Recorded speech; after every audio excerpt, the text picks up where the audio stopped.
है आपके सामने लेबनीज़ टेस्ट, जो ऑल्टरनेटिंग सीरीज़ के लिए हम यूज़ करते हैं। उसकी स्टेटमेंट मैंने आपके लिए ऊपर लिखी हुई है। पहले हम स्टेटमेंट को समझते हैं, उसके बाद हम न्यूमेरिकल्स करेंगे इससे रिलेटेड। तो पहले है statement, the alternating series u1 minus u2 plus u3 minus u4 and so on is convergent if each term is numerically less than its preceding term।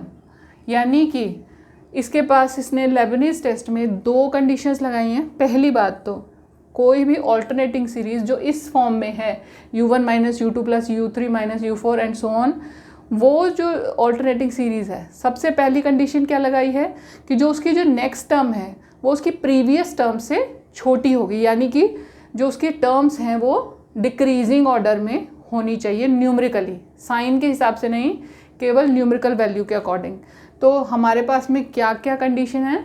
पहली कंडीशन कि उसकी जो नेक्स्ट टर्म है वो पहली वाली जो उसकी प्रीवियस टर्म है उससे न्यूमेरिकली लेस होनी चाहिए, या अगर हम इजी लैंग्वेज में कहें तो वो डिक्रीजिंग ऑर्डर में उनकी जो न्यूमेरिकल वैल्यू होती है, इनफाइनाइट सीरीज़ की जो टर्म्स की न्यूमेरिकल वैल्यूज़ हैं वो डिक्रीजिंग ऑर्डर में होनी चाहिए। यानी कि 1 के बाद 2 उससे छोटा, 2 के बाद 3 उससे छोटा, 3 के बाद 4 उससे छोटा एंड सो ऑन, इस तरीके से होनी चाहिए।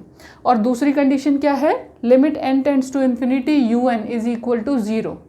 अगर ये दो कंडीशन सेटिस्फाई होती हैं तो लेबनीज़ टेस्ट के अकॉर्डिंग ये दोनों कंडीशन सेटिस्फाई करने वाली जो सीरीज़ है वो कन्वर्जेंट होगी। और अगर ऐसा नहीं होता, अगर इसकी value limit n tends to infinity un equal to 0 नहीं आती, तो वो जो टर्म है वो अदरवाइज होगी। अदरवाइज मतलब वो ऑसिलेटरी सीरीज़ होगी, ठीक है। जो कन्वर्जेंट नहीं होगी वो ऑसिलेटरी होगी। ये दो टर्म्स आपकी समझ में आ गई कि पहली बात कि जो नेक्स्ट टर्म है वो उसकी प्रीवियस टर्म से छोटी होनी चाहिए, यानी कि जो टर्म्स की जो न्यूमेरिकल वैल्यू है वो डिक्रीजिंग ऑर्डर में होनी चाहिए। और दूसरी बात, limit n tends to infinity nth term के को 0 कर देना चाहिए।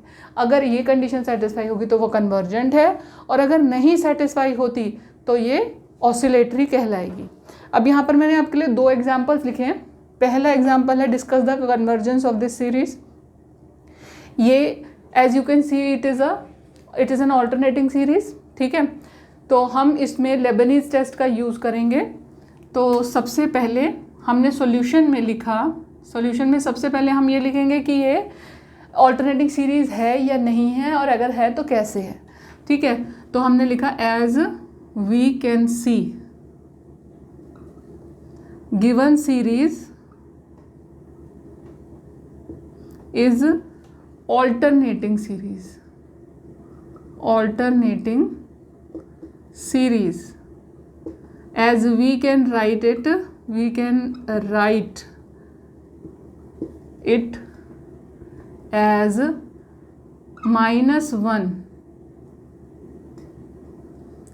un is equal to -1 raised to power n-1, ठीक है, 1/√n, ठीक है। ये है हमारी nth टर्म un। अब इसमें हमें ये चेक करना है, पहली बात तो हो गई कि ये ऑल्टरनेटिंग है, दूसरी बात है कि ये डिक्रीजिंग होनी चाहिए। जो un है, un should be less than un-1, ठीक है। तो un की वैल्यू क्या है? un is equal to 1/√n और un-1 is equal to 1/√n-1। So obviously ये डिक्रीजिंग ऑर्डर में होगा। You can see un is less than un-1। नीचे की टर्म जितनी बड़ी होती है, जो डिनोमिनेटर है जितना बड़ा होता है, उसकी जो वैल्यू है, टर्म की जो वैल्यू है वो उतनी ही कम होगी।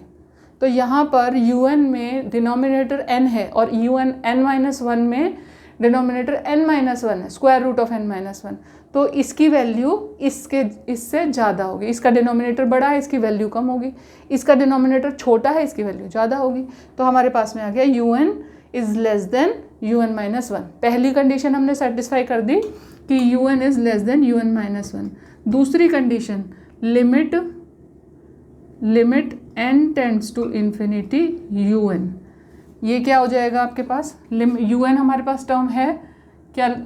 Limit n tends to infinity 1/√n, ठीक है।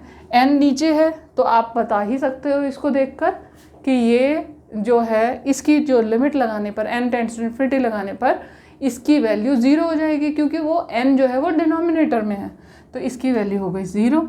अगर ये 0 हो गई तो इसका मतलब क्या हुआ कि जो हमारी सीरीज़ है वो क्या है, कन्वर्जेंट है। तो हमने लिखा हमारा जो आंसर है वो क्या आया, कन्वर्जेंट। हमारी जो सीरीज़ है वो कन्वर्जेंट है। ठीक है, अब हमने सेकंड एग्जाम्पल यहाँ पर लिखा है। सेकंड एग्जाम्पल में है 5/2 - 7/4 + 9/6 - 11/8 एंड सो ऑन। पहले तो हम इसे एक जनरल टर्म बना लेंगे, मतलब पहले हमें UN भी तो निकालना है, पहले हम UN निकालेंगे। UN हमारा क्या बनेगा, ये तो हो गया हमारे पास में कि ऑल्टरनेटिंग सीरीज़ तो ये है क्योंकि हम इसमें -1 का यूज़ कर रहे हैं। अब हमारे पास में UN वो क्या बनेगा, -1n-1। ठीक है, ऊपर क्या है हमारे पास में, यहाँ पर अगर हम n = 1 पुट करते हैं तो क्या बनता है, 2n + 3 बनेगा।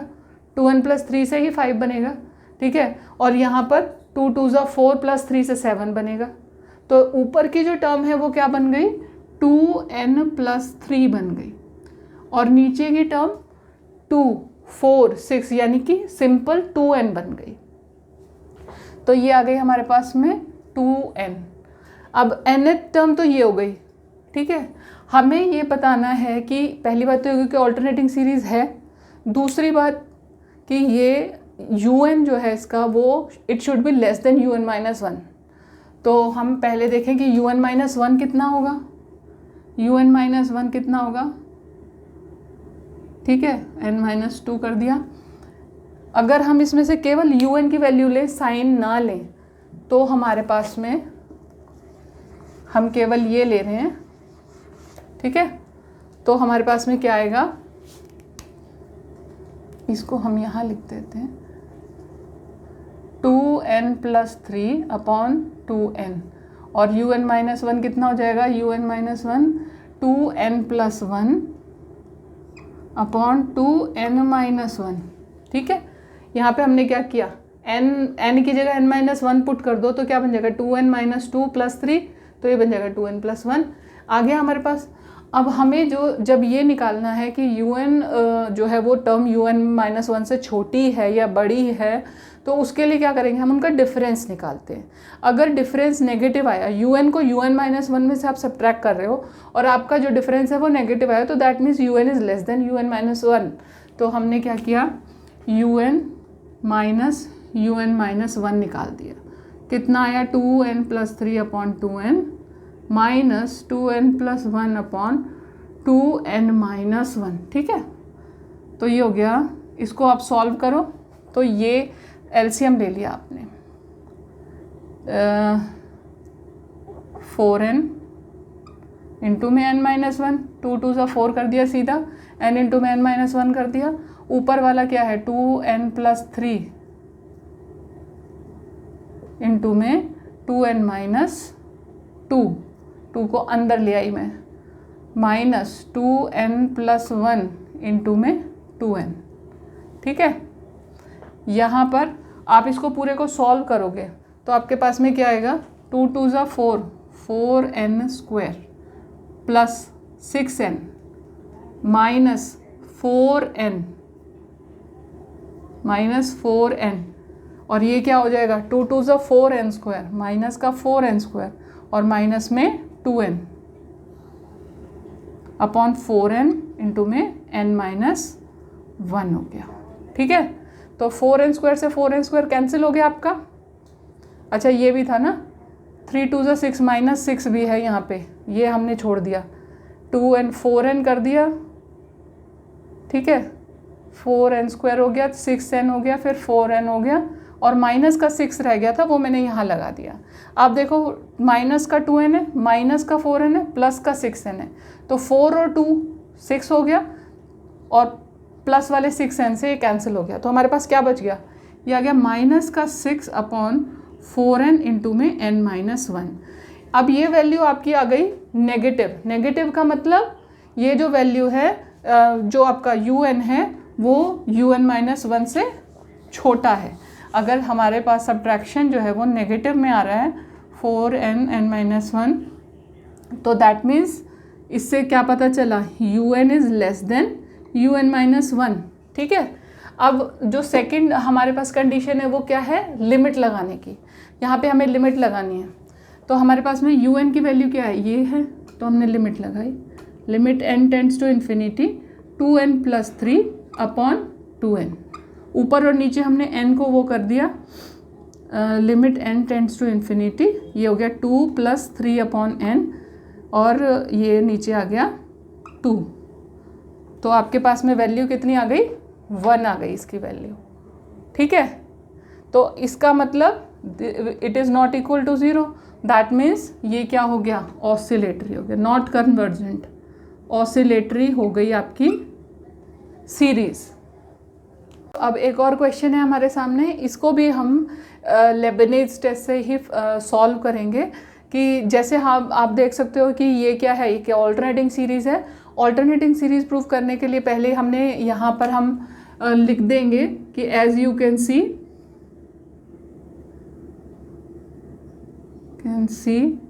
इट इज़ ऑल्टरनेटिंग सीरीज़, ठीक है। un इज इक्वल टू क्या बन जाएगा, -1 रेज़ टू पावर n-1, और ये क्या आ गया आपके पास में n x raise to power n-1। ये आपकी आ गई नॉर्मल, जो मतलब nth टर्म आ गई आपकी, ठीक है। आपको गिवन है कि x is less then 1/2, x is less then 1/2। हमने पहले भी अपने क्वेश्चन में ये किया था कि जो डिनोमिनेटर है उसकी वैल्यू जितनी बढ़ती जाती है, उसकी वैल्यू जो टोटल वैल्यू है वो कम होती जाती है। डिनोमिनेटर की वैल्यू जितनी ज़्यादा होगी, टोटल वैल्यू उसकी उतनी ही कम होगी। तो पहली बात तो ये हो गई कि ऑल्टरनेटिंग सीरीज़ है। अब हमें ये बताना है कि un is less than un-1। तो un ये है, un-1 क्या है, -1। इसको अगर टर्म्स के साथ अकॉर्डिंग ही आप लिखेंगे तो n-1 x raise to power n-2, ठीक है।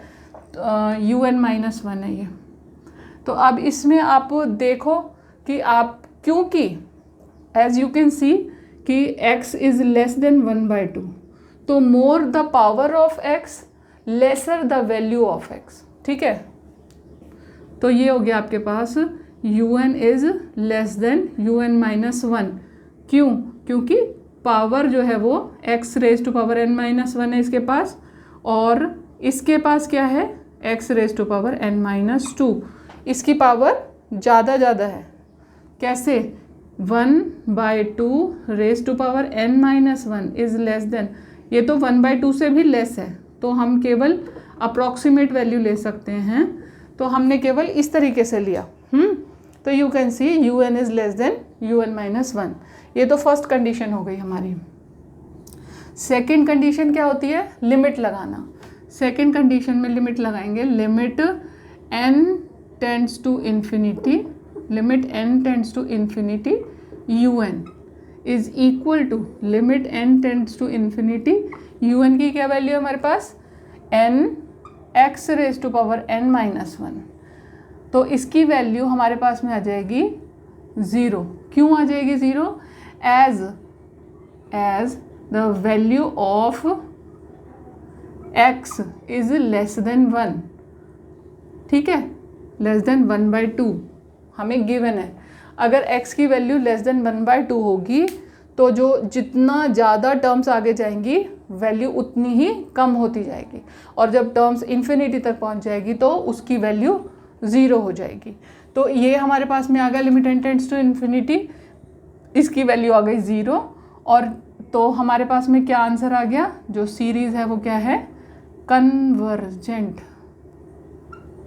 कन्वर्जेंट है आपकी सीरीज़, ठीक है।